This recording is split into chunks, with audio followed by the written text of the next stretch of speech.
Estamos en la Escuela Profética de la Iglesia El Santuario de Lima, Perú. Estamos desarrollando el curso Intercesión Profética. Y en esta oportunidad tocaremos el tema Proclamaciones Proféticas, primera parte. ¿Cómo están? Dios les bendiga. Buenos días. Estamos en esta oportunidad nuevamente con el curso, ¿verdad? De intercesión profética que estamos desarrollando ya algunas semanas atrás.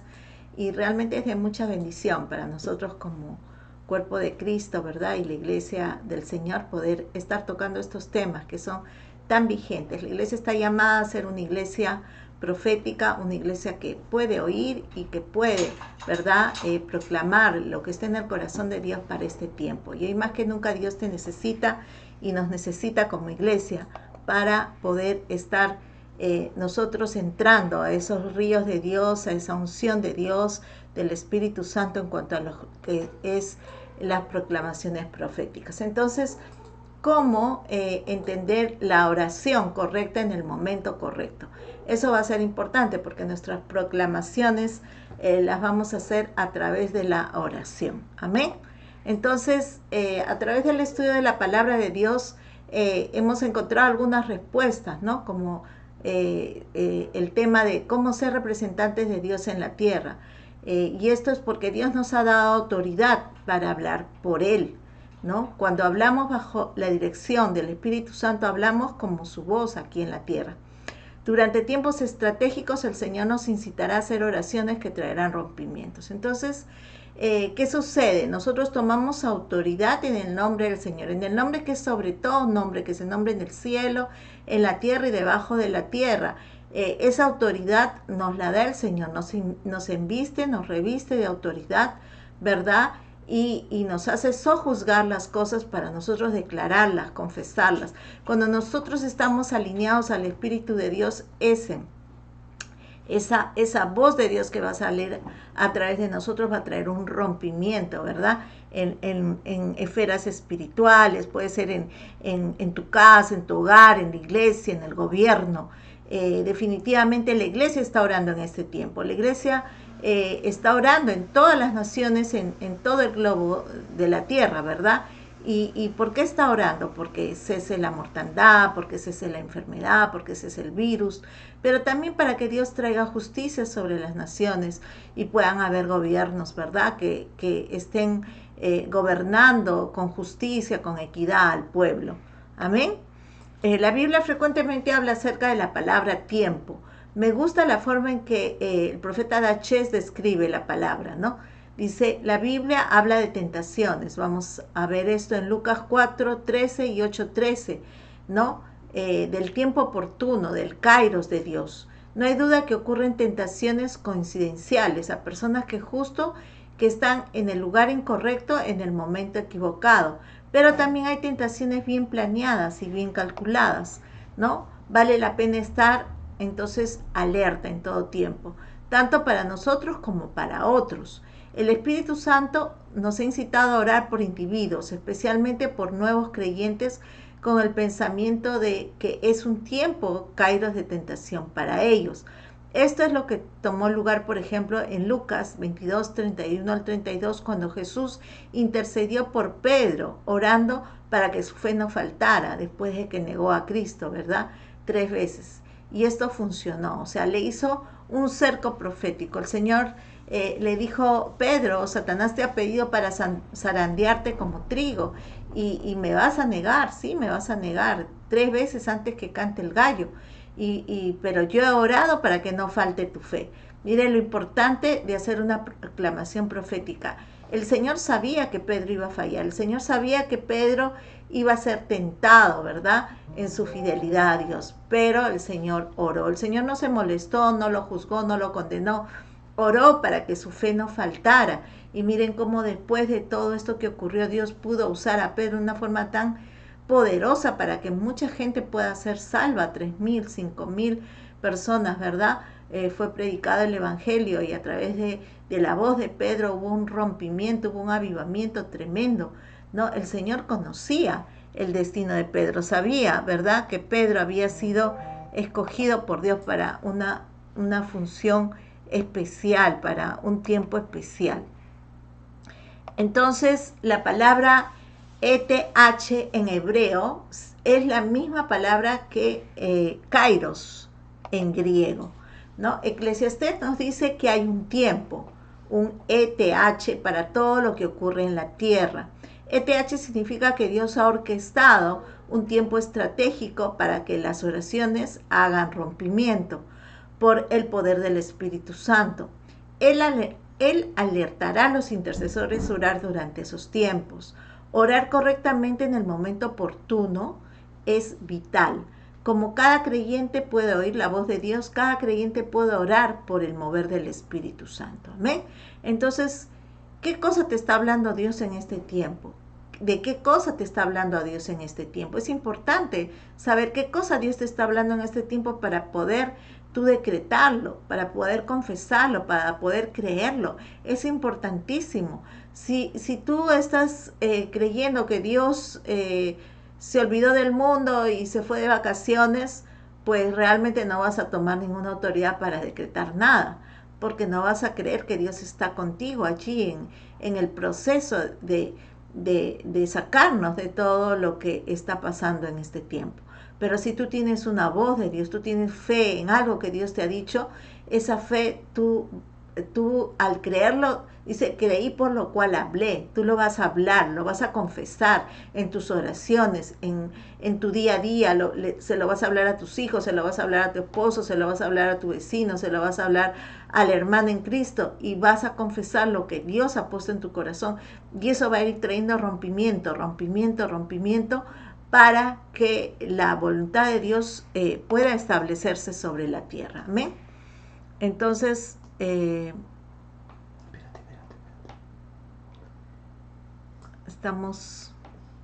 entonces muchas cosas poderosas sucederán si participamos con el Señor en estos tiempos específicos.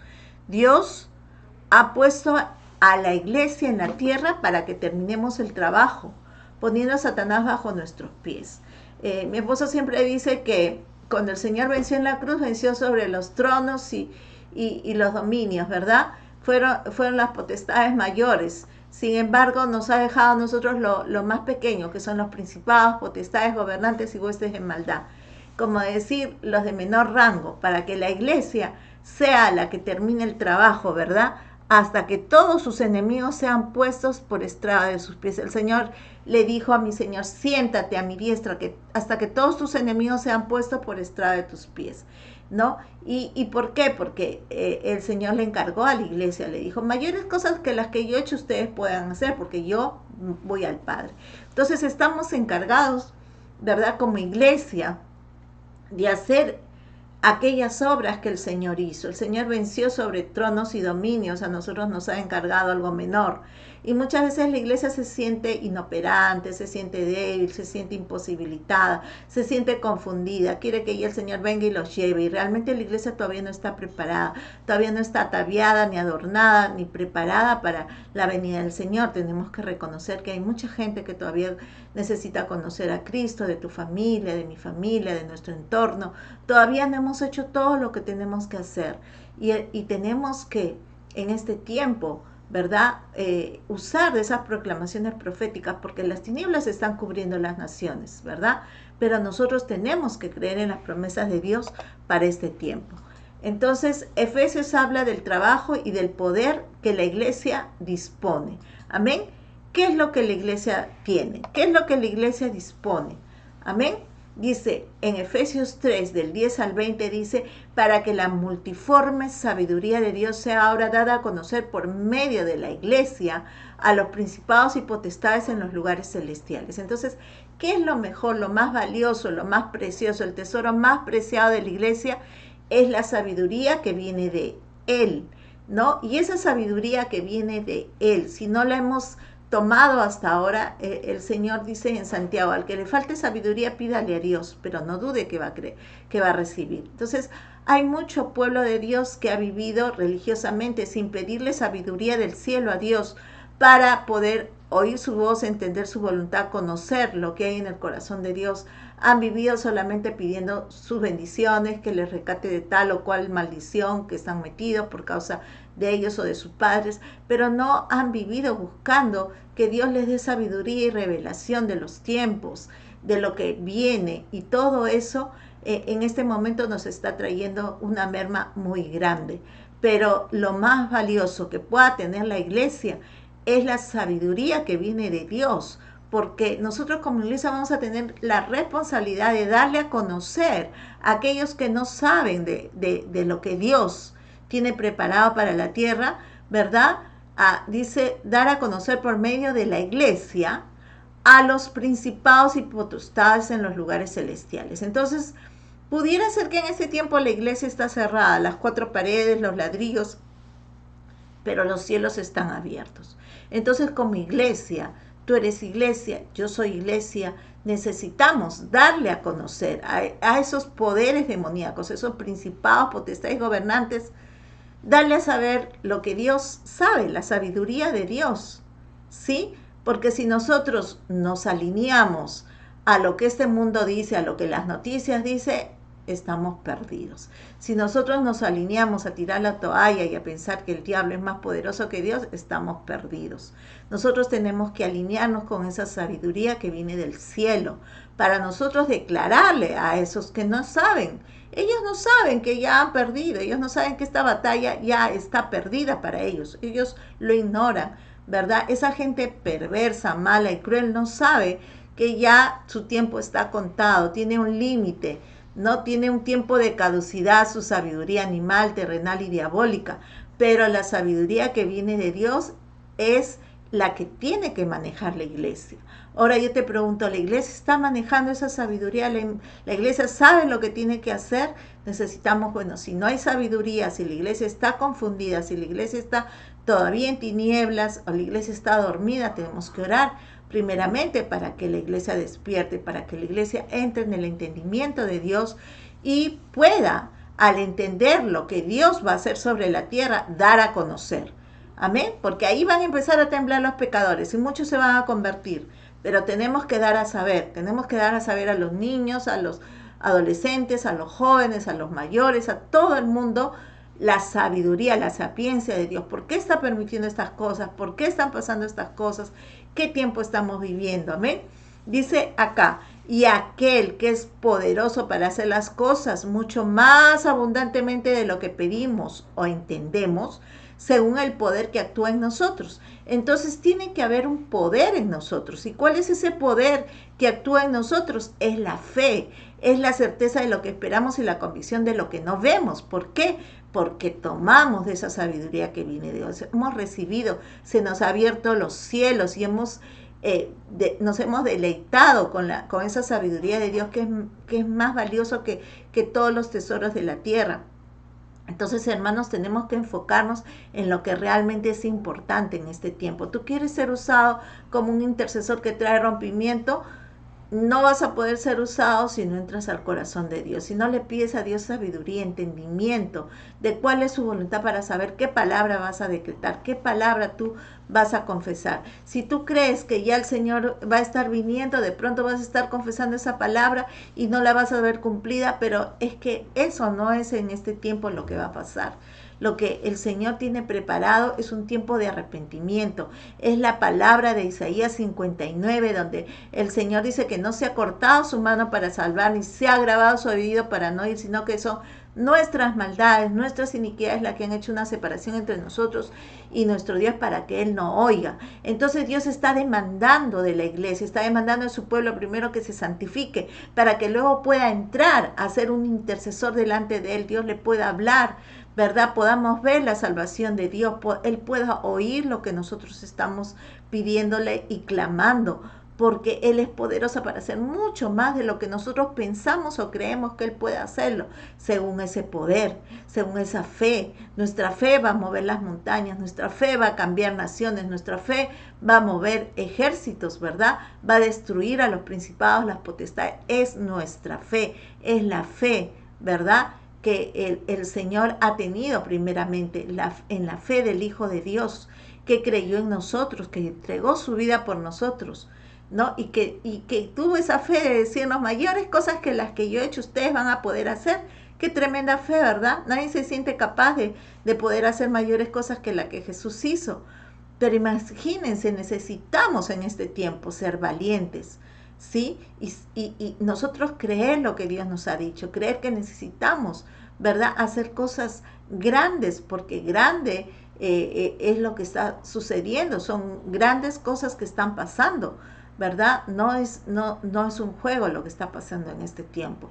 Entonces hoy más que nunca Dios te necesita, Dios me necesita, Dios nos necesita robustos en la fe, llenos del poder que viene de lo alto, de su Espíritu Santo, de su palabra, de la fe, de la certeza de lo que esperamos, la convicción de lo que no vemos. Amén. Entonces, las declaraciones estratégicas, ¿cómo hacemos con esto? De acuerdo a Efesios, Dios va a dar a conocer su sabiduría a través de la iglesia. La palabra significa certificar, declarar, hacer conocido, dar a conocer, venir a conocer y descubrir, hacer conocer. Imagínate que tú tienes que darle a conocer a los principados y a las potestades, a los demonios, ¿verdad? A las entidades, a las huestes de maldad, tú le tienes que hacer entender cuál es su fin. Entonces significa que Dios va a usar a la iglesia para hacer declaraciones y potestades demoníacas, a las potestades demoníacas y sus autoridades. Hacer declaraciones a las potestades demoníacas y autoridades es en realidad hacer proclamaciones proféticas. La palabra hebrea para proclamar es cara. Esta significa exclamar, hacer surgir, llorar hasta, invitar o predicar.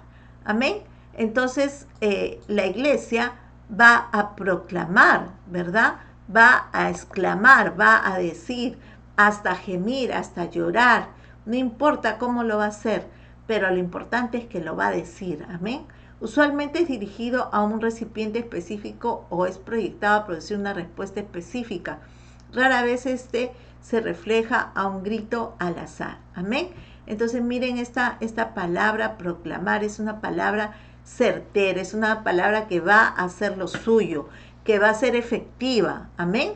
Que va a traer un rompimiento eficaz. El lenguaje griego tiene varias palabras para proclamar. Una de ellas es katageio, que significa relatar, declarar explícitamente, abiertamente o en alta voz. Amén. Katagelo tiene el sentido de un ofrecimiento de información o estímulo. Encontramos que esta palabra se usa para describir uno de los resultados de la mesa de comunión.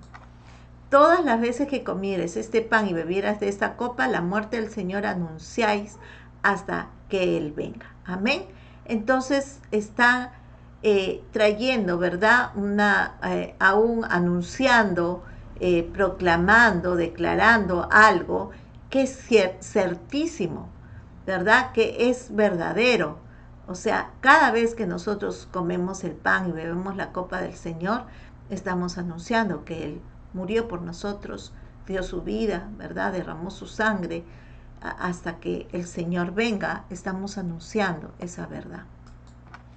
La palabra griega para proclamar es keruso, que es aún una palabra más fuerte.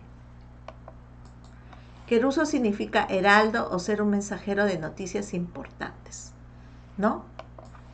Un heraldo era un pregonero público, un orador de verdad divina. Un mensajero entregado por el pregonero era un anuncio público y autoritario que demandaba obediencia.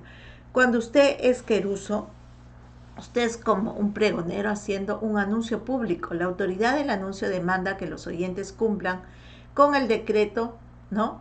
Esto es poderoso, hermanos. Entonces, imagínate, tú eres un intercesor, que tú estás declarando, estás pregonando la palabra de Dios. Tú vienes a ser así como un heraldo público, un pregonero público, ¿verdad? Que estás anunciando una verdad que viene de Dios. Esa autoridad, ¿verdad?, hace que se tenga que cumplir el decreto. Pregoneros del pueblo, ¿no? Ahí vemos una imagen, ¿verdad?, de gente que está proclamando algo, ¿sí? Está declarando algo, está haciendo un anuncio, ¿verdad? ¿Qué significa pregón en la Biblia? El pregón es un acto de promulgación en voz alta de un asunto de interés para el público y particularmente un acto con el que se inicia una celebración, ¿no? O sea, es como traer un anuncio de algo que, que ya está concluido, pero algo que va a traer una alegría al pueblo. Nosotros no tenemos pregoneros de pueblo hoy en nuestras ciudades. Ahora tenemos periódicos, televisión, correo electrónico para darnos información, ¿verdad? El pregonero era antiguamente en España y los virreinatos hispánicos el oficial público que en alta voz daba difusión a los pregones, para hacer público y notorio todo lo que se quería hacer saber a la población. Los pregoneros oficiales o públicos tienen su precedente en los praecones romanos, ¿no? Entonces, hermanos, yo me quedaba sorprendida el otro día en Facebook, ¿no? Cómo se estaba anunciando, se estaba queriendo pregonar a través de ollas y todo tipo de instrumentos que suenen en la noche, ¿no? Un rechazo contra las cosas que están pasando en nuestro país. Sin embargo, esa no es la manera como Dios quiere usarnos, ¿verdad? El Señor no es un Dios de desorden ni de violencia. Dios va a obrar, ¿verdad? A través de asistentes y amigos, muchas veces. La literatura griega da un relato del pregonero público. Ante todo, un pregonero público era un asistente de un príncipe, uno que ejecutaba deberes para ese príncipe. Sin embargo, él no era simplemente un asistente ordinario, sino que era elevado por encima de la posición de otros asistentes. Al pregonero se le debía respeto y su posición era similar a la de un amigo, ¿no? Entonces, él iba como un embajador, el pregonero iba representando, ¿verdad? En este caso al rey. Como creyentes servimos al príncipe de paz, el príncipe Jesús. Nos ha elevado a una posición como la de un pregonero, nosotros sus amigos. Amén. Entonces, abramos la boca, hermanos. O sea, tengamos confianza de que somos pregoneros, tengamos confianza si Dios nos ha escogido para servirle al Señor, ¿verdad? Para servirle a ese príncipe de paz. El Señor es príncipe de paz, el Señor lo va a hacer todo en orden y en paz. Yo creo que en este tiempo estamos viendo muchas cosas que están pasando y nos hacen ver que es el Señor el que está haciendo cosas, ¿verdad? En medio de toda situación, como ese príncipe de paz que viene trayendo justicia. Amén. En Juan 15:15 dice, ya no os llamará siervos, porque el siervo no sabe lo que hace su Señor, pero os ha llamado amigos, porque todas las cosas que oí de mi Padre os las he dado a conocer. Amén. Entonces Dios te habla, Dios te dice, Dios te instruye, Dios te muestra. Aun cuando sales a la calle, te dice, mira, aun cuando ves un periódico, cuando abres un Facebook, el Señor está mostrándote su voluntad. ¿Por qué? Porque el Señor se hace nuestro amigo, se hace aquel que está confiando en nosotros para llevar el mensaje, para pregonar de parte de Él lo que está en su voluntad. Entonces, ¿cómo no nos va a decir todas las cosas? ¿Cómo no nos va a abrir el entendimiento? ¿Cómo no nos va a mostrar las cosas guardadas, los secretos muy guardados, cosas que ojo no vio, ni oído escuchó? El Señor te las trae, el Señor te las muestra a ti primero. Y otro dice, pero ¿cómo sabía? ¿Cómo supo? ¿No? ¿Por qué? Porque así es el Espíritu Santo. Dice que Él te guiará a toda verdad. Entonces, el Señor nos guía a toda verdad. Nos puede adelantar los acontecimientos 10 años, ¿no? Antes de que sucedan. Y eso es lo que el Señor estaba haciendo con la iglesia en este tiempo. Que muchos no hayan creído, que muchos no hayan querido creer, ¿verdad? En las cosas que el Señor estaba anunciando es diferente. Pero el Señor ha estado hablando a la iglesia, ha estado hablando al cuerpo profético de la iglesia. Y es importante saber que Dios sigue hablando hoy. El Señor sigue anunciando su sabiduría para que le empieces a declarar a esos principados, esas potestades, esas huestes de maldad, Es importante que formemos parte de ser aquellos pregoneros para que la tierra sea redimida, para que, como dice el Señor, Él no va a venir hasta la restauración de todas las cosas como fueron al principio. Y definitivamente en esa restauración de todas las cosas como fueron al principio, la iglesia tiene que estar activa, siendo pregoneros, declarando, esto termina, esto que estaba chueco se termina acá y empieza algo nuevo. Amén. Tú tienes esa autoridad porque el Señor te la da. Si te has limpiado, ¿verdad?, de tus iniquidades, Dios te va a oír. No se va a cortar la mano de Dios para no obrar, ni se va a grabar su oído para no oír, sino que Dios va a oír tus oraciones y el Señor va a hacer un pacto contigo, que las palabras que ponga en tu boca, el Espíritu del Señor que está sobre ti no va a faltar de tu boca, de la boca de tus hijos, ni de los hijos de tus hijos, desde ahora y para siempre. Entonces son promesas, son pactos que Dios hace para aquel que arregla con sus iniquidades, porque luego de eso Dios te va a usar. Dios te va a usar para traer luz a las naciones, para ser ese pregonero. No importa si te llamen profeta o no te llamen profeta, o te llamen apóstol, pastor, hermano, amigo, lo que sea. Lo importante es que la autoridad viene por causa de la santidad. Y en algún momento en el ejercicio del don, en el ejercicio en el amor que Dios estás expresando a Él, Dios va a permitir de que tú seas reconocida o reconocido en tu labor dentro del cuerpo de Cristo. Deseo en este tiempo que tomes en cuenta estas cosas. Si quieres ser un intercesor eficaz, primero tienes que limpiarte. Amén. El Señor te bendiga mucho y deseo y anhelo con todo mi corazón, ¿verdad?, que pueda ser ese pregonero efectivo de Dios en este tiempo. Un gran abrazo, Dios te bendiga.